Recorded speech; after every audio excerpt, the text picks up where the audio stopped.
I would like to give everybody a little background about the nature of Professor Henry's visit to USC. And he's visiting us on, as part of the faculty exchange program with the Collaborative Governance Consortium, which is a joint venture among 3 schools: the Price School at USC, the Evans School of Public Affairs at the University of Washington, and the School of Government and Public Policy at the University of Arizona.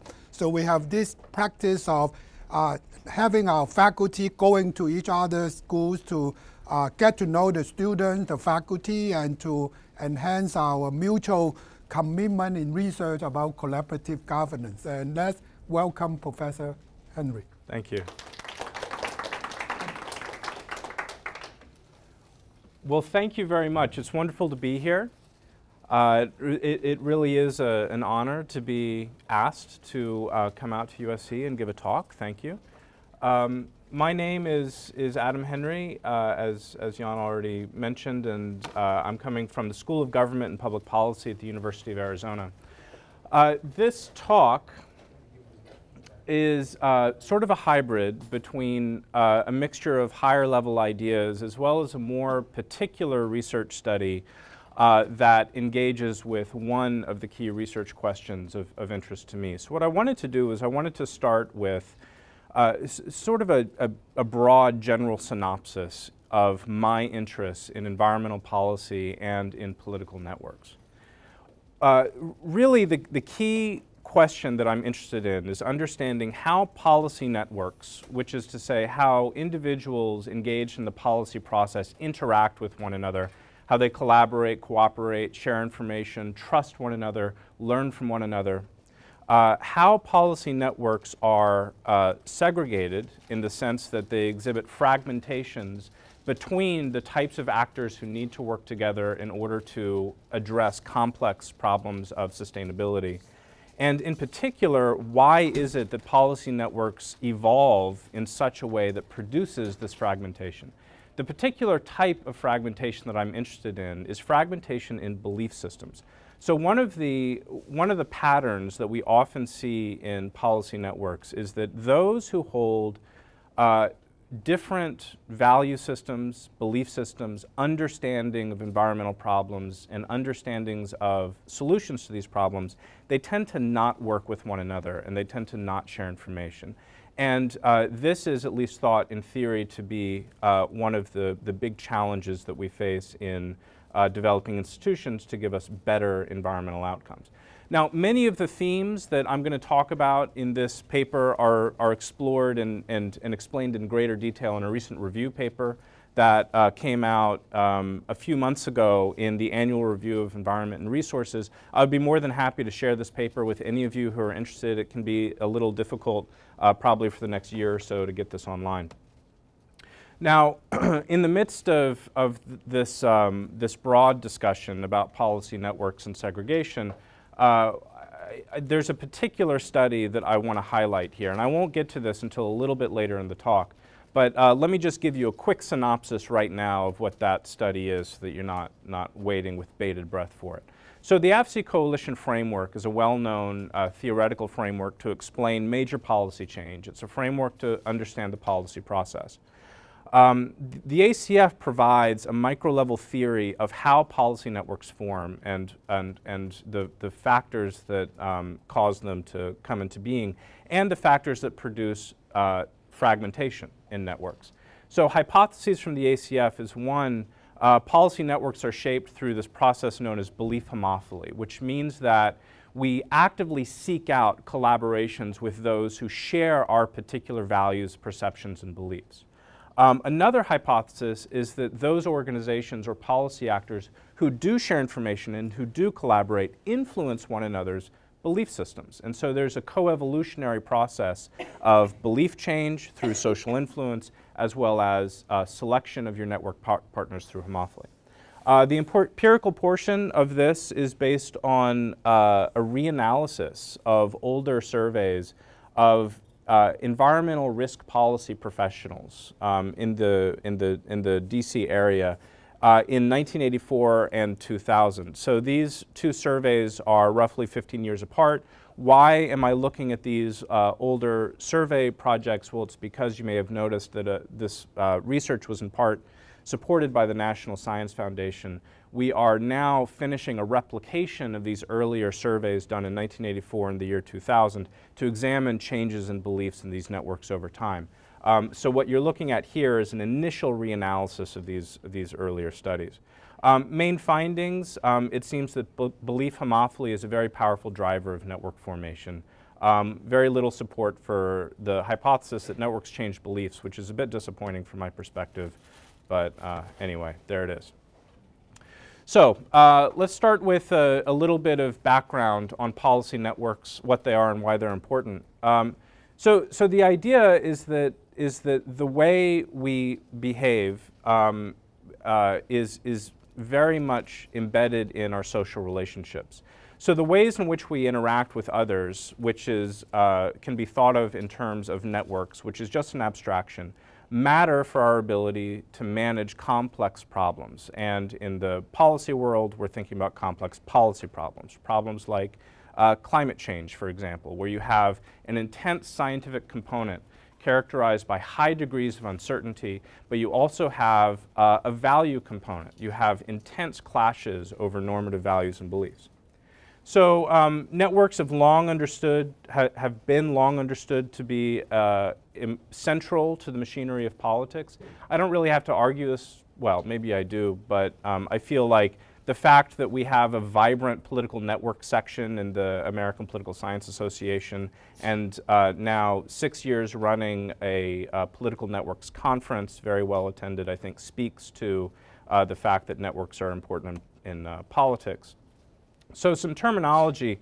When I say nodes or vertices or agents or actors, I'm referring to these dots in a network diagram. They might represent organizations, they might represent individuals. In this case, they represent individuals. Links between them represent politically relevant relationships, like information exchange, like coordination, like trust. The set of all the nodes is what we call the boundary of the network. And the set of all links between nodes in this network is what we call the network structure. So when we refer to structure, we're talking about the particular arrangement of links among these nodes. Now, not all networks are created equal. The emerging field of network science spends a lot of time characterizing ways in which social networks and policy networks and other types of networks in the real world differ. Structure influences problems of interest to us, our ability to solve problems, our ability to synthesize information. So you might imagine that networks with varying levels of density might indicate more intense collaborations, more intense exchanges of information. Networks exhibiting some sort of hub and spoke structure like what you have with scale-free networks in the middle on the left here might suggest that you have powerful brokers in the network who other actors are very dependent on and so forth. Now, if some networks are desirable and some networks are undesirable for solving complex problems, then it suggests that we're interested in understanding how institutions can be designed in order to promote the kinds of networks that we want to see, right? Now, that's all fine, but creating networks is not a simple process because networks are self-organizing structures. Agents, individual agents, make choices about who to form relationships with and who to not form relationships with. And so if you want to understand how to create a network, what you need is you need to have a better understanding of the basic social processes that generate these structures. And those are my interests, these fundamental social processes. So policy theory, insofar as policy theory is interested in network structure and problems that arise from certain structures, tends to talk about fragmentation. So this problem of fragmentation is essentially the problem of individuals who need to work together in order to solve a problem don't work together for whatever reason. Now, this is related to the concept of network segregation. that was floated by Linton Freeman, an early, a person who did a lot of early impactful work in the study of social networks. Freeman defines network segregation as systems where agents with shared attributes or in similar groups tend to also share connections, and there tend to be relatively few connections across groups. Now, the concept of network segregation has since been, I wouldn't say replaced, but I think that there's been more interest in the related concepts of modularity and community structure and networks, which are related, but they're quite distinct from this concept of network segregation. Also, concepts of bridging and bonding social capital are very closely related to the idea of network segregation. So there's a lot of theory about problems that arise from network segregation, and you see this theory in collaborative policy, where we talk about the need to create partnerships that span functional domains, levels of government, ideological groups. Linking knowledge with action is a fundamental problem of network segregation.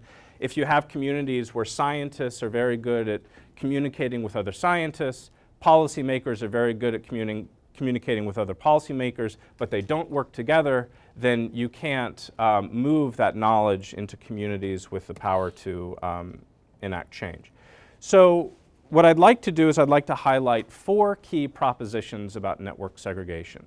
I'm not going to examine in depth all 4 of these propositions. I am going to hit some of the highlights here, but the particular study that I want to present to you from the risk professionals really addresses question number 3.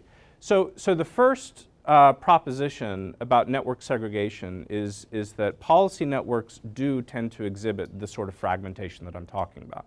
Now, before I move on, I should note that moving forward, the particular type of fragmentation that I'm interested in studying is belief-oriented fragmentation. There are many other types of fragmentation, but for the most part, I'm going to set that aside and not look at it here.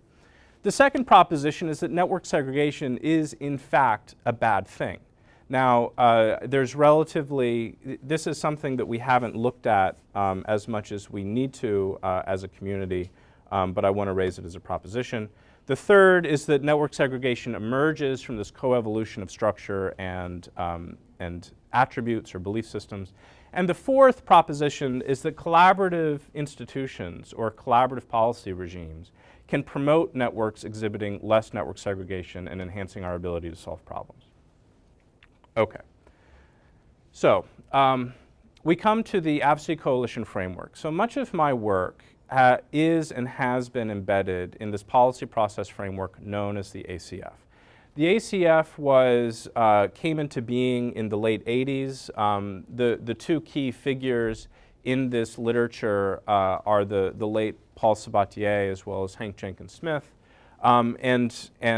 This work has generated a very large community of policy scholars such as myself who are interested in these questions. Now, the ACF is what we might call a beliefs-oriented approach to understanding the policy process. It argues that beliefs, so when I say beliefs, different people have different understandings of what beliefs mean. I'm referring very generally to everything in the cognitive soup that shapes the way in which we see problems, understand problems, and think about solutions, their potential impact, and so on. So belief systems include what we might call values. It includes what we might call attitudes and what economists might call beliefs.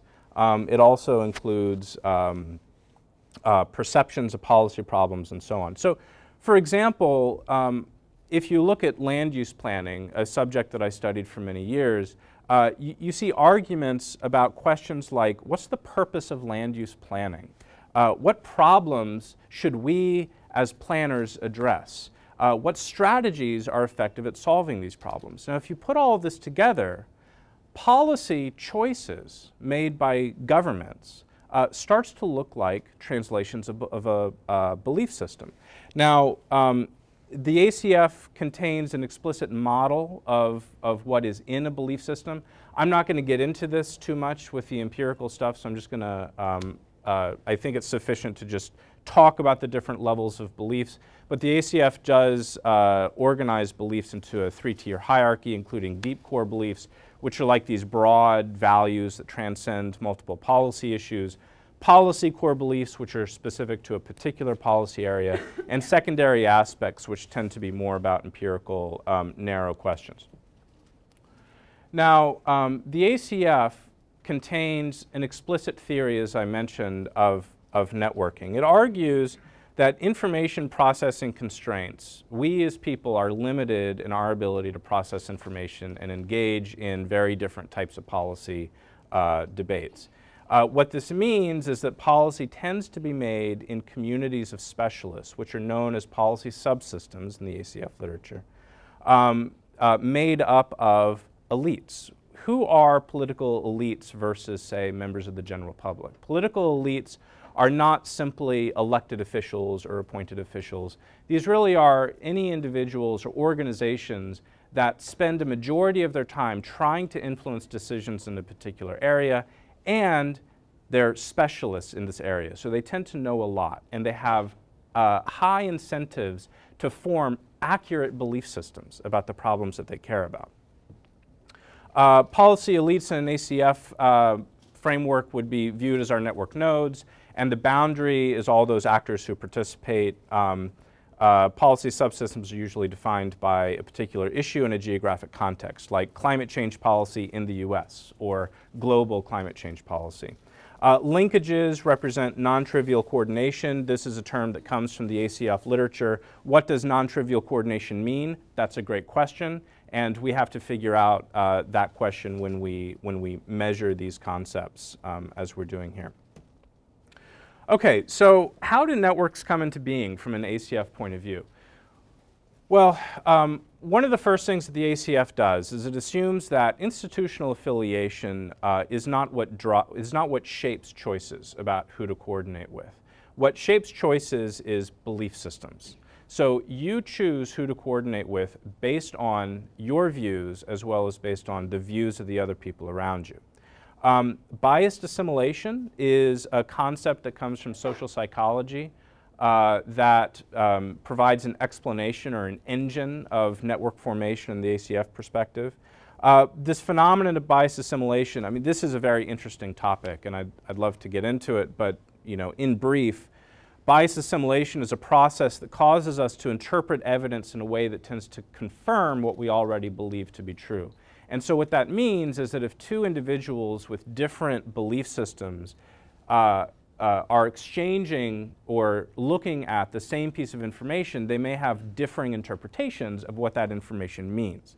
This creates mistrust, and it tends to make collaboration difficult to maintain between these actors. So what this does is it reinforces the formation of coalitions around shared beliefs, and it causes networks to be formed around shared belief systems. Consequences of this is that science tends to become a political tool in environmental policy debates rather than a tool that we use to increase our objective understanding of problems and potential solutions.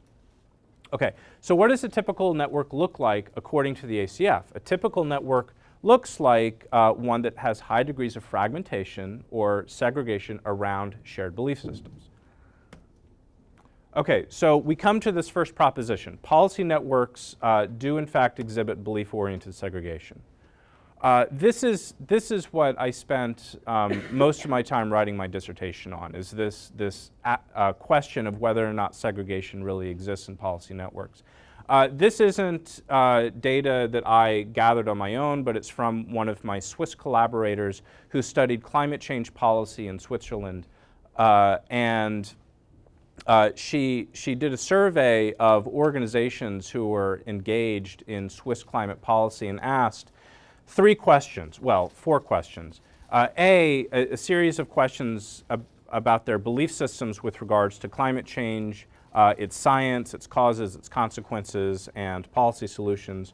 Number two, she asked, who do you tend to coordinate with on climate change policy? Three, she asked, who are your allies in this system? And the allies is what you're seeing in the black links between organizations. Any organization that shares a black link nominated the other one as an ally. Gray links is the organizations that they nominated as opponents or enemies in the climate policy subsystem. Now, this provides a very clear picture of coalition structure. But this is just network structure. This is not network segregation because we haven't yet looked at the belief systems and whether or not the belief systems tend to map onto these coalitions that we see clearly in the network diagram. Now, if we cluster independently where these organizations lie based on their coordination networks as well as their belief systems, and we code one of them as yellow and the other as red, then we see that our independent estimation of the coalition that they should be in maps very nicely onto reported alliances and oppositions. So this is but one example of many, many studies in this area that show pretty definitively that at least in policy areas with high degrees of belief conflict and complexity, you do tend to see a great deal of belief-oriented segregation. This has been seen in carnivore management policy, climate policy, marine protected areas, environmental risk, which is this talk, as well as what I wrote my dissertation on, transportation land use planning in California. Okay. Second proposition. Network segregation is a bad thing. It inhibits learning. Now, the evidence for this isn't nearly as conclusive as for the first proposition. The answer to this is, well, possibly. In some situations, this is a bad thing. In some situations, this could be a good thing. The common wisdom is that diversity in networks enhances your ability to solve problems because you're coupling different perspectives on an issue, different kinds of expertise. So segregation is undesirable in areas where we need to share and synthesize information, right? Which is the point of many collaborative governance processes, is to bring diverse actors together. But there can be some advantages to maintaining fragmentations. For example, you can better maintain cooperative relationships, right? If you're in a very diverse network, you may not fully understand people, you may not agree with them, you may not get along with them, and so it increases the transaction costs of maintaining network ties. Also, it is possible for individuals to benefit from fragmentations by acting as a broker, right? So individual policy organizations or individuals might see fragmentation in a network and they might see an opportunity to occupy a bridging role between disconnected communities, which makes them an information bottleneck. It makes them a bottleneck for trust and so forth. This is closely related to the idea of structural holes in brokerage that comes from Ron Burt and colleagues. Okay, so I'm going to skip over this, but it should be in an appendix, but I felt it was weird to put it in an appendix. So I have some models that suggest that the evidence is mixed for the effect of segregation in policy networks. In some ways it can be good, in some ways it can be bad. So let me just jump to this third question. Network segregation emerges from a coevolution of network structure and beliefs. So just as a reminder, the ACF argues that empirical debates become a proxy for debates over normative beliefs and values. Now, although it should be the case that more information leads to better decisions, generally speaking, this doesn't happen. At least the relationship between more information and better decisions is a very, very complex one in the environmental policy process. So bias assimilation is thought to cause a loss of trust between those with different belief systems. And you can see much of the work of Paul Sabatier. Bill Leach, who's also part of your Price School faculty, has done work in this area. One of the critical ACF hypotheses is that policy network ties, because of bias assimilation, are formed with probability proportional to similarity of belief, which is to say they're formed through belief homophily. We form ties with those who share our belief systems. So if you think about A and where A is going to form a network tie, they're going to tend to look within their group. C is going to do the same thing. The likelihood that A forms a link with C is small. The likelihood that C forms a link with A is small. Now, how do we typically test these hypotheses? Well, you can go sort of low-tech or high-tech. but both have the same general logic. The idea is that you measure networks, you have organizations, and you assign their belief systems a number or some vector, and you measure the similarity in beliefs, and you observe whether or not they have coordination tie, right? And then you predict variation in coordination ties, whether they exist or don't exist, as a function of similarity of belief. Okay, pretty straightforward. You can use regression models to do this. You'll find that even though they say you shouldn't use models that assume independent and individually distributed observations on network data, you'll find that you'll get essentially the same results as if you use high-tech methods that preserve the interdependencies, such as exponential random graph models or quadratic assignment procedure. What happens is that the standard errors are larger when you use the regression approaches. So that's the basic logic of how we generally test this hypothesis of belief homophily. But what's the problem with this? There's a big problem with using this approach to test for belief homophily. If it's known, and this result comes from also some of my work that applies the Schelling segregation models to the evolution of social networks, it is known that homophily is a very powerful force in producing segregation. You don't even need to seek out those who are similar to you. The only thing you need to do is have a very slight aversion to maintaining coordinations with those who are different from you in order to produce those sorts of global patterns of segregation that we're interested in. Okay, so it's tempting to say if we see network segregation, then homophily is at work. But there are other potential processes that can produce these sorts of structures. Now, in particular, policy beliefs are malleable.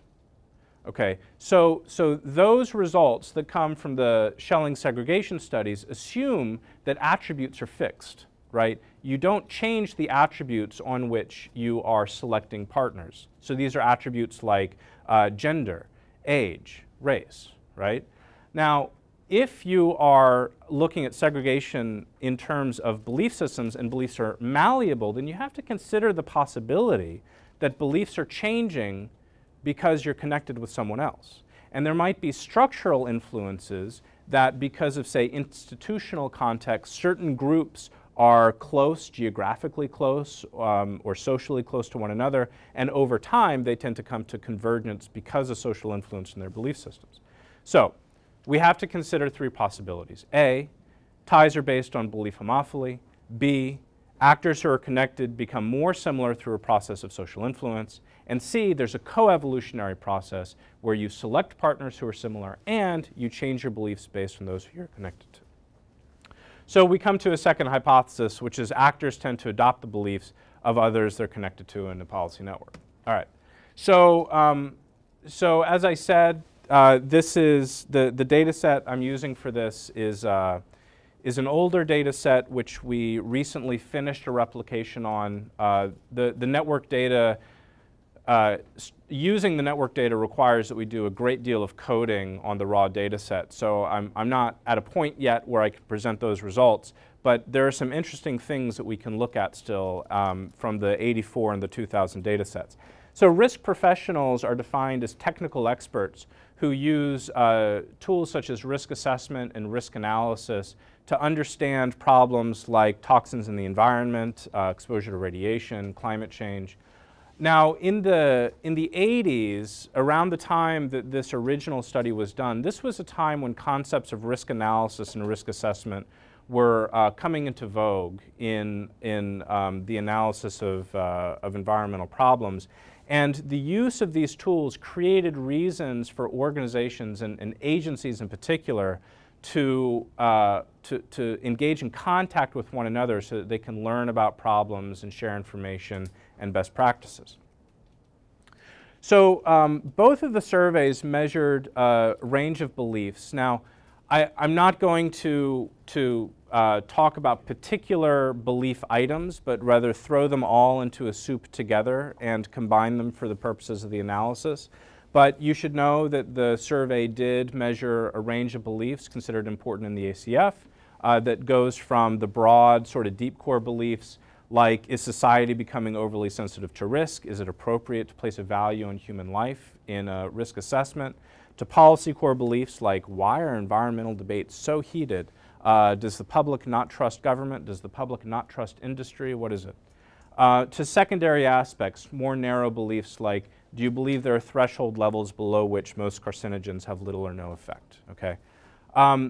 Actors are then assigned to organizations based on their affiliation. They're asked in the survey, who do you represent in policy processes? Beliefs for organizations are then measured by averaging across affiliated respondents. So this does, full disclosure, invoke an assumption that beliefs are relatively homogeneous within an organization, which is a good thing to test empirically.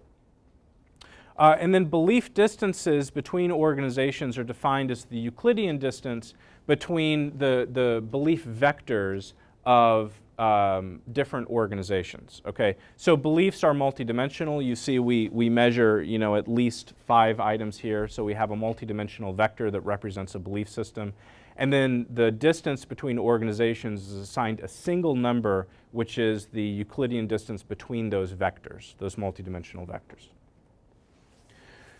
So in the 1984 survey, respondents were asked to nominate organizations they contact on a regular basis on risk-related issues. Now, this is the contact network that was measured in the 1984 survey. You can notice a few interesting things just from looking at this network diagram. So first of all, it's an incredibly dense network. I mean, there is active contact and coordination across organizations in this process. A second thing you may notice is there's a huge amount of cross-sector collaboration. You have a lot of coordination across private, public, and nonprofit organizations. You also do seem to have a good deal of coordination across organizations with very different interests represented in the policy process.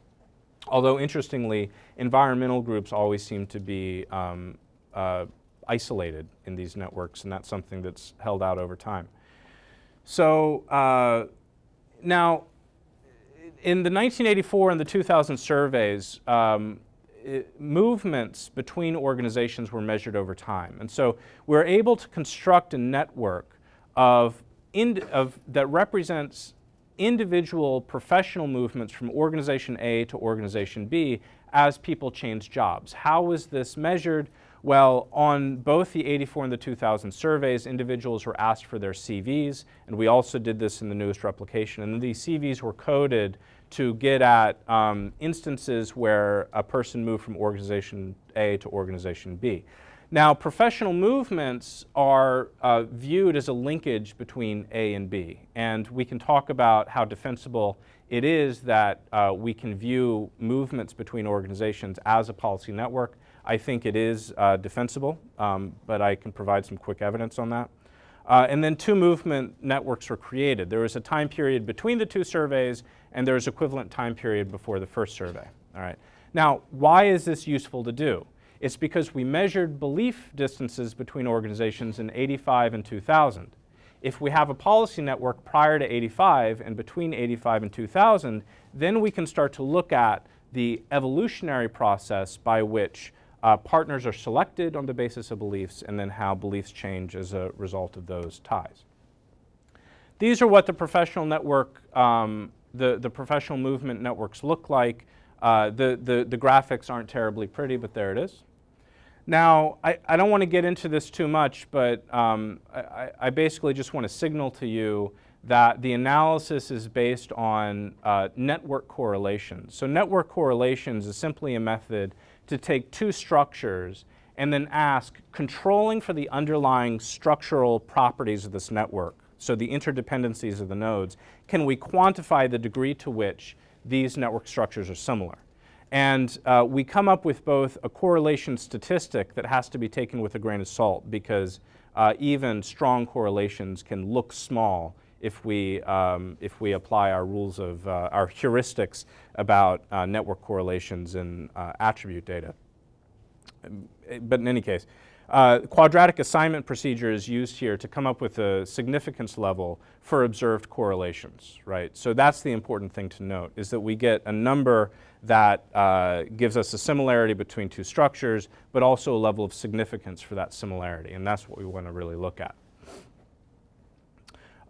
And the significance level, so the p-value on the quadratic assignment procedures for the network correlation is the probability of observing graph correlations between two networks controlling for the underlying structure of the network. I'm happy to answer more questions on how that works if anyone's interested.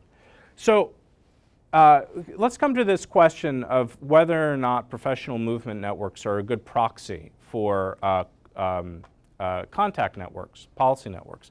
Well, it seems that they are. If you do simple graph correlations on professional movements and contact in 1984, so 1984 contact and then professional movement before and after, you see significant correlations across both pairs of networks. So this is suggestive that professional movements are an interesting and important thing to look at insofar as we're looking at policy networks.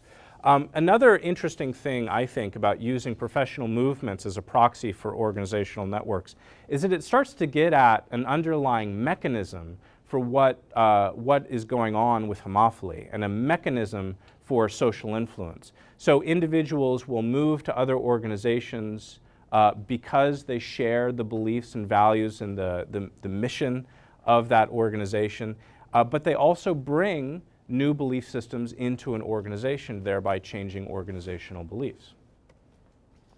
So the temporal ordering of these measurements allows us to use correlations between individual networks to understand causal processes. So if there is a correlation between movement in an earlier time period and ideological distance in a later time period, then we get it learning, right? So the movement is leading to belief change. And then if we look at the ideological distances or the belief differences in an earlier time period and movement in a later period, we're getting at homophily. And then again, we can get at learning across organizations in this, this third pairing of our networks. So let's also ask this question, do we observe macro-level segregation in the risk professionals contact network? There are multiple ways, as I noted, that you can empirically look at network segregation, but it seems that there is, in fact, a high degree of segregation. In that network diagram, you don't see the polarization into two clumps, but that is not a necessary condition for seeing the general pattern that organizations with shared beliefs collaborate. And you are seeing that sort of segregation in this system. So here's a diagram where we're summarizing the correlations between those networks in the different time periods. So what's going on with homophily?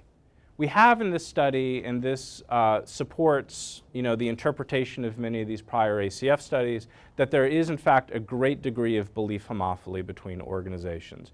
So the negative coefficient is suggesting that the more different you are from the organization, the less likely it is for you to join that organization because you don't share their belief systems. Now if we look at professional movements in an earlier time period and belief distances in a later time period, this process of social influence, we don't see any significant effects here. So as I said, that's a bit disappointing. We have very strong evidence for homophily, not so great evidence that your movement to another organization creates any sort of change whatsoever in that organization's belief system. So so what sorts of conclusions can we draw from this study? So just a quick recap on what we're doing here. The original motivation that I laid out for this talk is that structure matters for outcomes. Some structures are good, some structures are bad. We at least have strong theory, we have hypotheses that network segregation is something to be avoided, and so we need to take a closer look at the process that generates segregation. We test two hypotheses, homophily and social influence, And the results support very strongly the ACF concept of belief homophily, which, according to the ACF, is driven by this process of bias assimilation, and very little evidence that belief change is a result of existing network ties. So we don't really see much influence in beliefs as a result of the network. So this also does turn our attention to individual contributions to organizational policy networks. Ever since the organizational state, it's been pretty common practice for us to measure networks at the level of organizations by doing something like what is done here. You survey individuals who represent an organization, and then you aggregate their information for the organization at large. Now, by looking at individual movements across organizations, we can start to build a bridge between how individuals create networks and how organizations create networks. So there are some interesting lessons to be learned there. So the results certainly suggest that learning and belief change does not occur easily, right? And so, of course, we need to think more about the circumstances under which beliefs do change, because if belief conflict is preventing us from realizing major policy change in these issue areas, we need to figure out practical strategies for resolving those conflicts. So I'm not going to, I do in some appendix slides have a little bit of initial evidence on what collaborative governance institutions do to the structure of policy networks. I can summarize it for you very quickly without showing you any slides. The results are highly variable. So in one particular collaborative institution, you see networks that become less segregated. In another collaborative institution, you see networks that become more segregated. But then again, if we don't understand the linkage between segregation and outcomes, then it's hard to draw much meaning from those results. But what I will conclude this talk with is a few thoughts on creating better policy networks. So we do have to situate this in a broad context, right? So network structure influences our ability to solve problems, and we need to set up decision-making processes that are more effective. In order to do this, we have to have a better scientific understanding of these structures, how they evolve, how they come into being.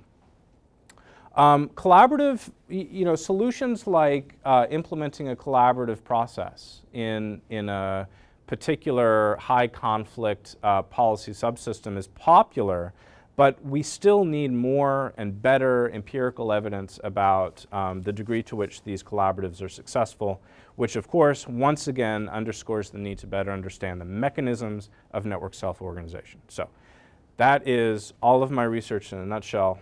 Thank you. I didn't hear you use the word framing, but you probably did in the introduction. I'm just curious, and you're from Berkeley, you know George Lakoff, and these core beliefs that are so deep, are those related to his arguments about linguistics, from linguistics? Okay, well, I don't know, because I'm not familiar with this area, but so parallel. I mean, it's interesting, and it's how people perceive problems in terms of these belief systems. Right. Yeah, so I would say that framing, I didn't use the word, but I will next time. Framing is definitely a component of belief systems. Whether or not we view it as something that's influenced by the beliefs or the values that you hold, or something that is itself a belief, that a particular issue should be framed this way. I don't know, but certainly to me, that's part of what's going on in the cognitive soup with regards to how we view policy. When you were talking about your surveys, both sets, 1984 and 2000, you said that they were from environmental risk professionals.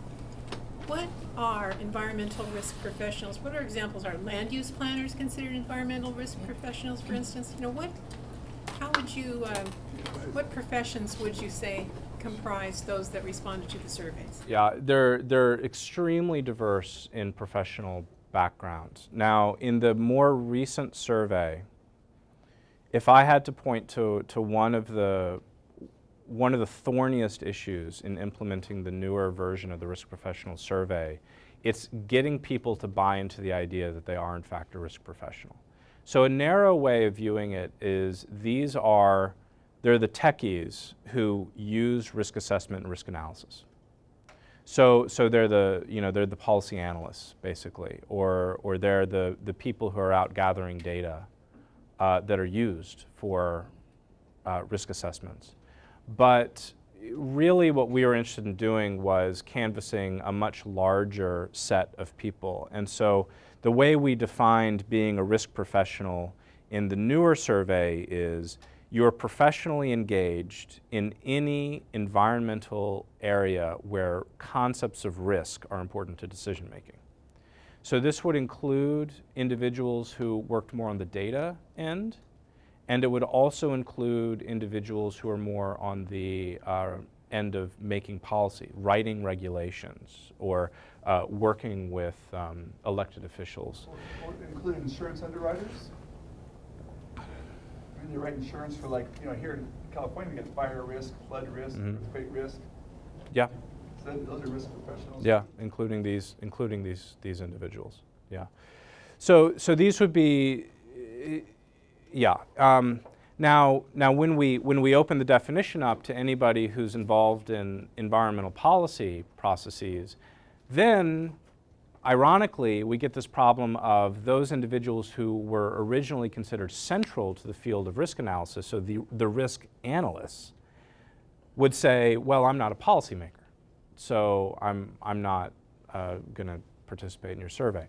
So a lot of the effort in reaching out to the respondents was trying to convince you, if you gather data or you produce analyses that are at least supposed to be used to inform policy, even if you don't have a particular stance on policy, you're a risk professional.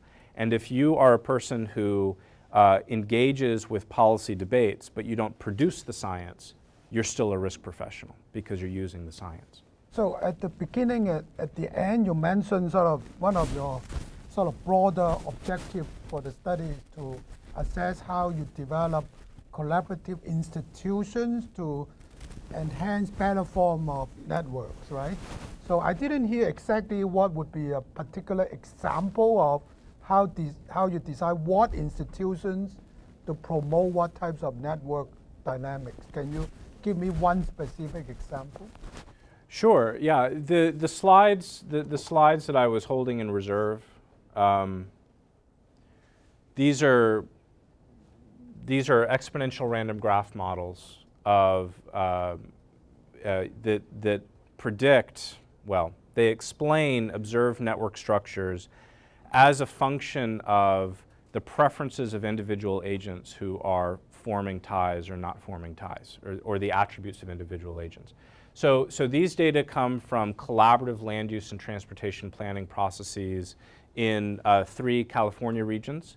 So these might be examples of the sorts of collaborative processes that we're talking about. So something like the SACOG blueprint process that was going on around the time I was writing my dissertation is an example of a process that was set up in order to bring together at a common table individuals who represent different interests or ideological communities to talk about what they want to accomplish in a regional transportation and land use plan.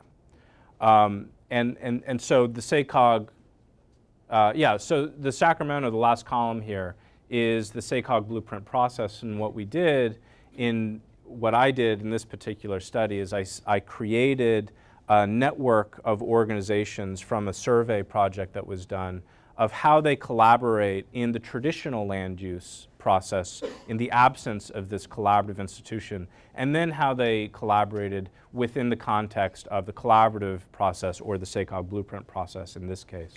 And we can look at the ways in which the structural properties differ of the networks. I won't get into that, but that's an example. But can you give an example of what exactly would be one recommendation coming out from the analysis? I haven't heard it yet. So I don't know anything about network. You've done a lot of study showing that the collaborative institutions matter. Give me one example of how it might matter. What could be? Right. So collaborative. One of the most special things that I would say is hypothesized about collaborative institutions is that it brings people who mistrust one another's motives to jointly look at scientific evidence and discuss that evidence and what we should do about problems. And so the idea is that face-to-face communication, and I mean literally sitting down at a table and looking at one another in the eyes, is one of the best ways to generate trust where before you didn't have any. I have a couple of questions. This state does integrated regional water management planning, which seems to be collaborations, but different in every region. And you know, you're looking at metropolitan planning organizations, which have been organized for years. Right. This isn't that organized. It hasn't been out that long, and I don't think it's been studied yet. And because there's a huge differential, and like the state water resources is now kind of depending on this process, I'm wondering if you might want to look at that in the future and apply it, since it's really a wild card right now. Secondly, the talk now is adaptation, stemmed from the greenhouse gas emission regulations, but US EPA is talking that also. And with that, it requires modeling and a lot of data. You can throw in what data you want, modeling you want, modeling you don't want. So these collaborations, I don't think have been looked at with what the new talk is, and that's adaptation. And how do you incorporate it with your results? Well, right. So these, how do I incorporate it with these results? I don't know. But I think that what these results suggest is it suggests that we need to have research designs that are measuring, mapping out over time the ways in which individuals and organizations are collaborating in the context of the collaborative institutions and outside of the collaborative institutions, so that we can start to isolate the design principles that work and the design principles that don't. Well, back to your SACOG blueprint example, that's a good example, I think. And that was a good process from what I could tell from down here. Did you ask in your surveys about their prior interactions with these same parties?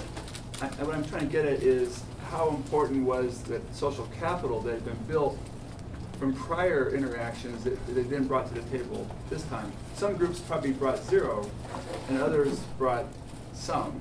But I don't know if that, is there any kind of like history behind the individual parties? Yeah. Okay. Well, so as a conceptual question, I completely agree.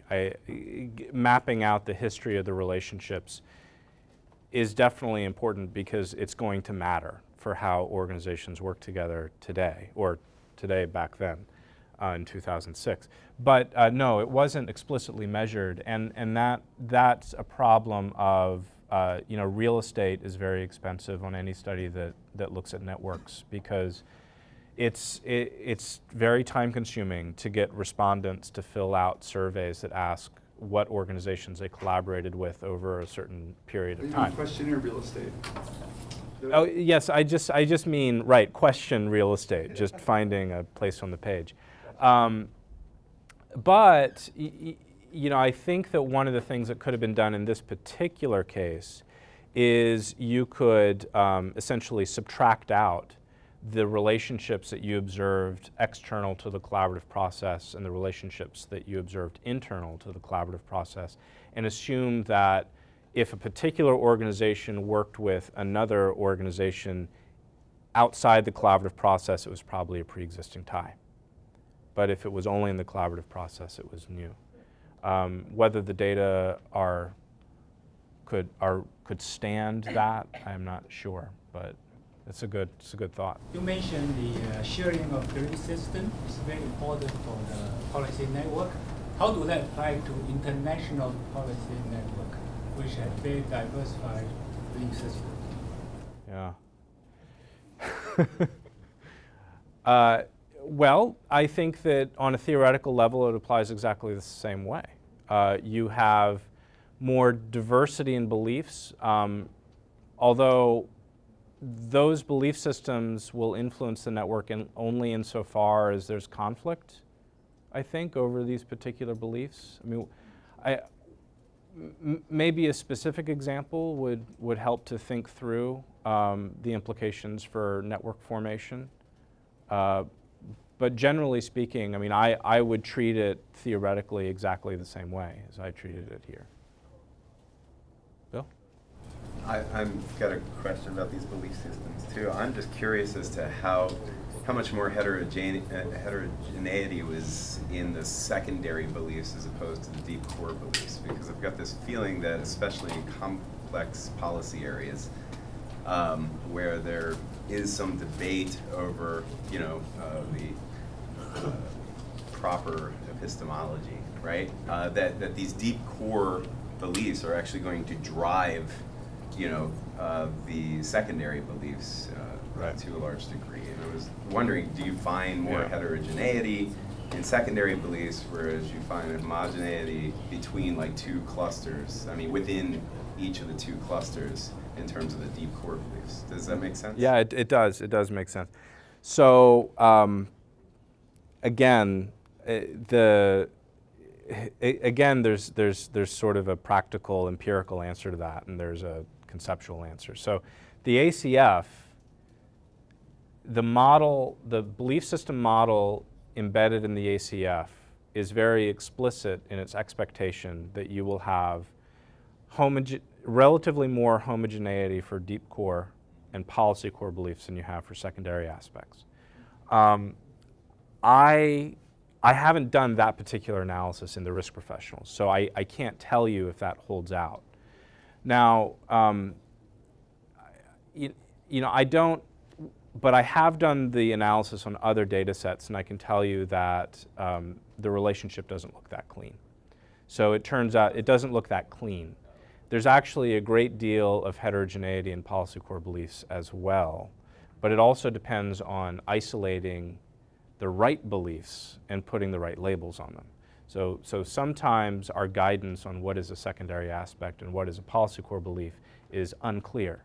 And if we assume that the ACF is right, then generally as researchers we're prone to a bias of taking those beliefs that have more heterogeneity and labeling them secondary aspects when in fact they're policy core. So it's a great point, and at least that is the expectation, what you say. Whether it bears out empirically, I don't know. So I'm just curious for future research if you might try to explore across different policy domains, not just climate change policy, right? But across policy domains, if the more complexity there is in that policy domain, if you might find less heterogeneity within the groups themselves, within those clusters on those secondary beliefs, because the deep core beliefs are really driving the epistemology that they're going to believe. Do you understand what I'm saying? Yeah. Yeah, and these data, the good news is that the data do allow us to do that, because we're sampling across a wide range of policy issues. So we have no variation in collaborative institutions in the risk professional study, but there is a great deal of variation in substantive issue. As someone who's done work on policy-related networks, I was kind of interested in your thoughts on the ways forward. So we have a field where there's a lot of really interesting evidence that social context matters. The statistical techniques have gotten increasingly complex, but we still have these really fundamental problems with data. And one is that I'm sure you're aware of all the problems of surveying these people, that just as we have attribution biases in the way we accept data, we have a lot of very strong biases in who we remember, who we collaborated with. And then it's particularly frustrating in a policy network where you have to get everyone to respond to your survey, and that just doesn't happen anymore. So you get missing data, which can be very consequential. So what are the ways forward? Like I thought your idea of looking at CVs and job movement is a really interesting way to go beyond survey responses, but that is also probably missing a lot of consequential collaborations just because people didn't happen to move between two organizations. As a community of researchers, what do you do to get the data up to the theory and the statistical techniques that we have? That's a fantastic question. So network measurement is something that I'm very interested in. There's a place for surveys, and there's a very important place for surveys, because many of the relationships that we're interested in looking at are what we call cognitive networks, in the sense that they're not the sort of network that you can observe. but it's something that, you know, respondents really need to tell you that I have a relationship with this organization. Something like trust, which is what we measure on the surveys. Which organizations do you trust, which do you not trust? Which are your allies, which are your opponents? Now, having said that, I think that we need to do a much better job of measuring networks via secondary sources. So web crawling is one emerging technique. You know, we're trying to scrape text data from organizational websites and get information about which organizations have worked with which others. But, you know, it's problematic because many of the theoretical constructs are informal types of relationships that aren't going to show up in those sorts of archival data sets. So on surveys, the fact that you're measuring organizational networks, so this assumption that we measure networks at the level of organizations is very convenient for many reasons, and this is one of those reasons. Because if you assume that you can sample anyone in an organization, essentially, and then get a good measurement of that organization's relationships, then you can have non-response in an organization, but then still get data on that organization. So that's one of the reasons why we continue to cling to this assumption.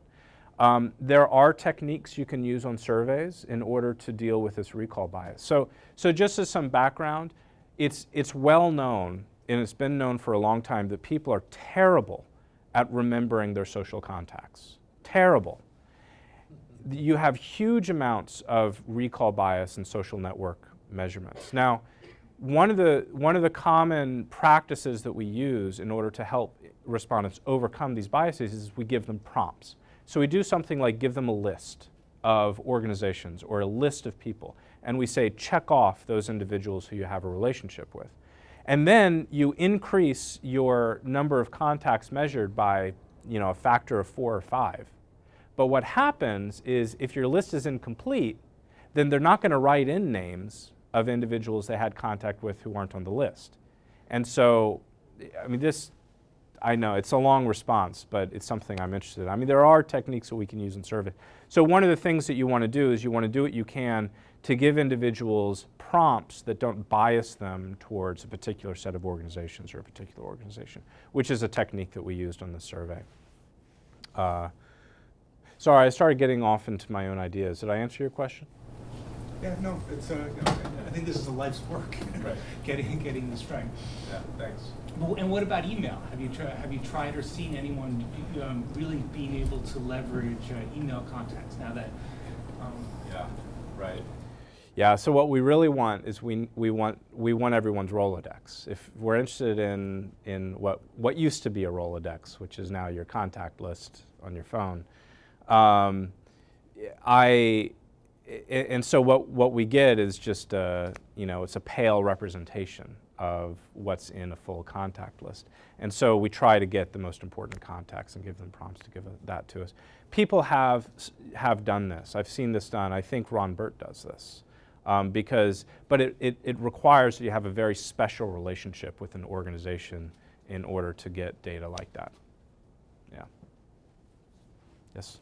So, talked a lot about belief systems, but how do you identify particular belief systems? And I'd like to hear some examples of what belief systems might be in your terms. And then how do you assign those belief systems to particular organizations or groups? Right. Well, the ACF literature, and actually other literature in social psych, provide frameworks for thinking about the different types of beliefs that are relevant in a belief system. So the ACF provides guidance on, deep core beliefs are akin to value items that can be applied to multiple subsystems. And different researchers have tried out different items and have found that different items scale well together, and they seem to have a correspondence with a particular value that's known to be important, values like environmentalism.